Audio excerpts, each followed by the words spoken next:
Greetings, music fans. I'm Ken the Metal Professor, and welcome to Metal Professor's Music Basement.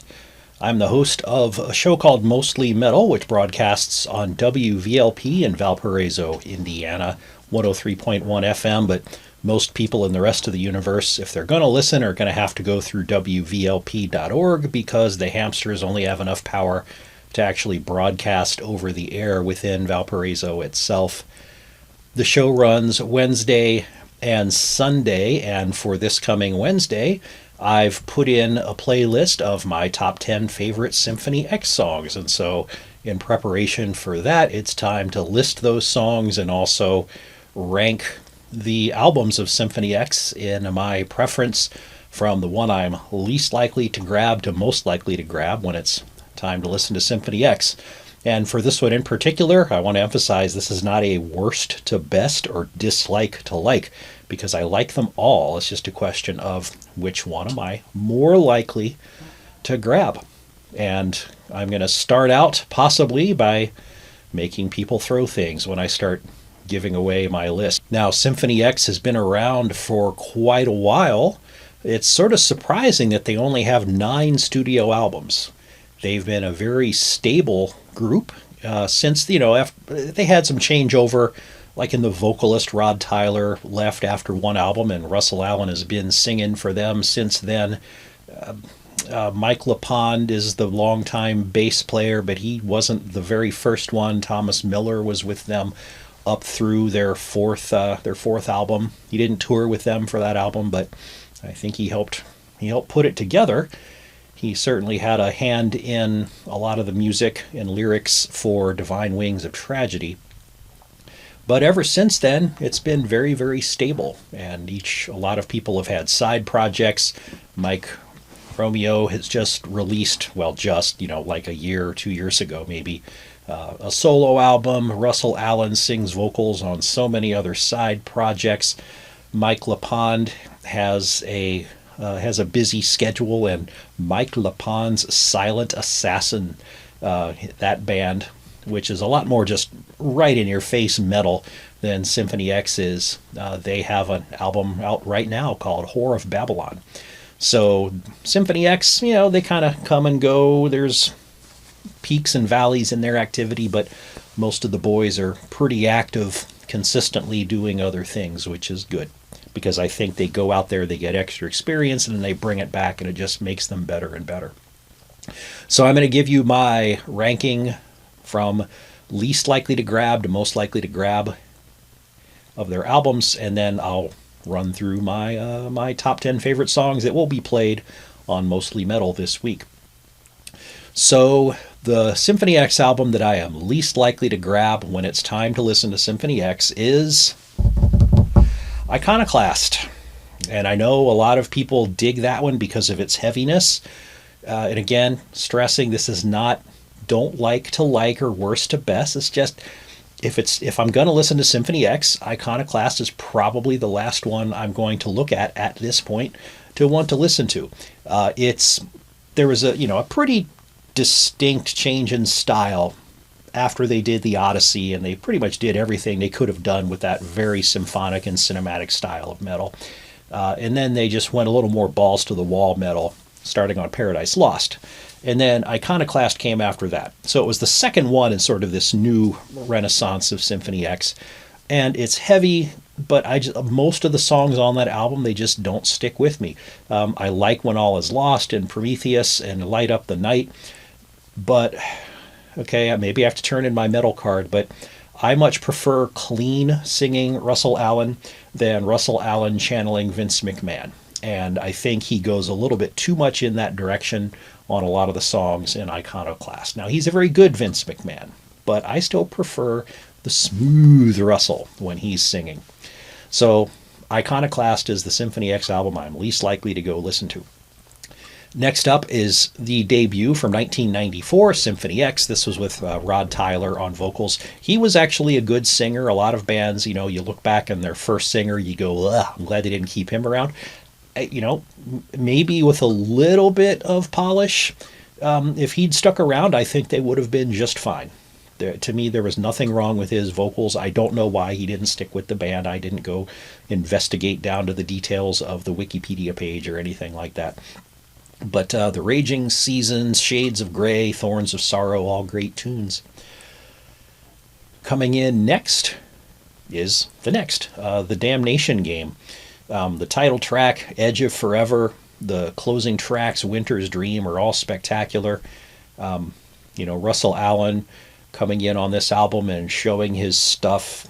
And so not only do they luck into the guy that's going to carry them along for years and years and years, but even more so than their debut, you can really see where they're going with their music. Like you compare this to Dream Theater, and Dream Theater had a much larger distinction, I think, between their first album and their second album than Symphony X did. But still, you can see them sort of righting the ship. Not that it was wrong, but they're getting on the course that they want to get on. Okay, I got to stop with the metaphors. I'm getting myself in trouble. Let's see, with 9, 8, 7, number 6 will be Twilight in Olympus from 1998. Great tracks like Smoke and Mirrors, Church of the Machine, Lady of the Snow, showing Russell's softer side. I mean, this album is very polished, and it's hard to believe it's their fourth, right? But the songs that are good, I really like. There are other songs that, to me, just aren't as memorable, and I think this album is a little too... I'm not going to call it hit or miss, because the songs don't really miss, but in terms of just how memorable they are to everything else they've done, Twilight and Olympus, it's got some ones that stick with me, and it's got others that don't. At number 5, I will put Underworld. Okay, so this is their most recent one. Now it's 5 years old, from 2015. Again, in that latter group of 3 albums, which is just more, more balls to the wall metal. Still very, very wittily and symphonic and neoclassical, whatever you want to call it. But not quite as soundtracky as some of the things they've done before. But on Underworld, I think what they've done is they've taken what they did on Iconoclast, and they've reined it in just a bit, added a lot more melody back in. Some of the songs are a little bit softer. They're not necessarily mellow, right? Not many ballads. But Without You is a softer song that's just great. Swan Song is wonderful, but then you've got Nevermore and To Hell and Back and Legend, which are just crunchy as all hell. So it's good stuff from beginning to end. Number 4 is number 5, V, the New Mythology Suite from 2000. To me, this is kind of like Twilight in Olympus, where not everything on the album just sticks with me, but enough of it does, and the stuff that does is really good, and the high points on this to me are higher than what's on Twilight in Olympus, so I put the New Mythology Suite a bit higher. I mean, the lead track, Evolution and Fallen, and Communion in the Oracle, the Bird-Serpent War, Absent of Light, all really, really great stuff. So very, very numerous high points on the album, but it's a long album, and I think there's some songs intermittently through the album that just they don't stick with me as much, so it doesn't go higher. Okay, now you might think, because of what I was saying earlier, that I'm not a fan of latter-day Symphony X. That's not true, because my third favorite Symphony X song is Paradise Lost, which is the one that kicked off sort of Symphony X, what I call version 2. It's okay. It's not like Metallica going from Master of Puppets and then you look later on and suddenly they're doing, Reload. It's not that kind of drastic change, but there's something to it. But wow, I mean, Paradise Lost, every song is just hot. I put a brief list of my favorite songs, to go with this. You can see me maybe checking the screen once or twice. I've gone into Spotify and made playlists for lots of bands, the modern day version of the 90-minute cassette playlist that I used to make when I was a kid to bring in the car. When I go through the Spotify playlist for Symphony X, there's, like 5 or 6 songs from this album and 4 or 5 from this other album. By the time you get to Paradise Lost, it's almost every one. I don't know that there are any songs on Paradise Lost that I don't want to listen to. I think they're all hot. They're all spectacular. It's just great stuff. And then, if you're following along, you know the last two. It's just a question of ordering. My second most favorite is The Divine Wings of Tragedy from 1997. I mean, what can you say? This is just, a god of an album in the pantheon of progressive metal albums, along with Images and Words and Operation Mindcrime and lots of others. Of Sins and Shadows, Sea of Lies, Accolade, Part 1, and of course the title track is tremendous, all 21 minutes of it. Candlelight Fantasia, I just love, even though that is a ballad of a song. It's light and airy, and it's a great way to close things out.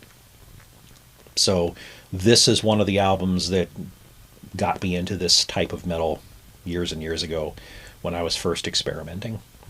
And so my number one favorite Symphony X album is The Odyssey from 2002. This is where you can tell they're starting to kind of bridge into the new things. The growly rustle is starting to show up on like Inferno, the lead couple of tracks. He's a little rougher around the edges. It's not as drastic a change as like when Bruce Dickinson put out his first solo album, or when they did the hell was that? I had the name of it in my head earlier. The No Prayer for the Dying, that one, right? So it's not like that sort of vocal change, but he's starting to get a little more growly. But it fits very much with the power of those songs. You have the second part of the Accolade duology, King of Terrors, Awakenings, and of course also the masterful title track, which I'll tell you, to me that's the best thing that Symphony X has ever done. I don't know why I like it, because it's I guess it's a little cheesy, but I love my cheese. And just the vocal lines and the harmonies and the way the song builds and returns to musical themes, it's perfection. So it was, to me, The Odyssey is the perfect blend of everything they had going on before, with some hints of where they were going to go next. And it's just awesome. Right, so let me run through them again. Iconoclast from 2011, the debut Symphony X from 1994, The Damnation Game from 95, Twilight and Olympus from 1998, Underworld from 2015, V, the New Mythology Suite from 2000, Paradise Lost from 2007, Divine Wings of Tragedy from 1997, and The Odyssey is my favorite Symphony X album from 2002. And now I'm going to take a pause, and I will tell you my top 10 favorite Symphony X songs, which will be played on Mostly Metal this week.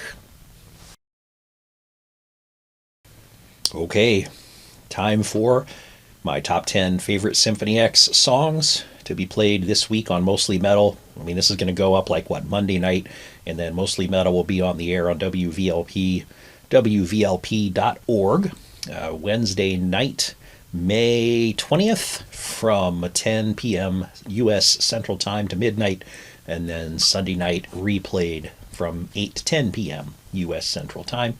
So feel free to check it out. If you try to squeeze your 10 favorite Symphony X songs into a 2-hour show, you're going to have a good time, but you're not going to leave a lot of room for anything else. So I did it. I squeezed all 10 songs into my 2-hour show, and I did leave room to play 2 tracks that weren't Symphony X, because we get new stuff from the marketing folks and that service small stations like ours, and since they make this stuff accessible, I like to put it in when I can. So this week's show is all Symphony X, other than I play a new song by a band called Maelstrom and a track by Wilderun, who've been around for a few years. They're working on 3 albums now. I mean, they're not working on them. They're working on having them. Never mind. They have 3 albums, and their third one was self-released, but now apparently Century Media is picking it up to release it, so it's getting put out there again. And the sample song that they have going around for it is just wonderful. So definitely check out Wilderun, Wilderun, if you haven't already. Okay. Number 10 favorite Symphony X song from me is Shades of Grey off of Symphony X. And, maybe it could be at 9 or 8. I don't think so. And maybe it would be at 11 or 12, but I wanted to represent Rod Tyler and that first album in this list. And so there you go. That's to me the best song off of the debut album. And it's very much like what's going to be coming next. Number 9 is Of Sins and Shadows off of the Divine Wings of Tragedy. In this list, you're going to notice a pattern. Some of the songs in this list are going to be the really big monster songs from Symphony X, and we all know what ones they are.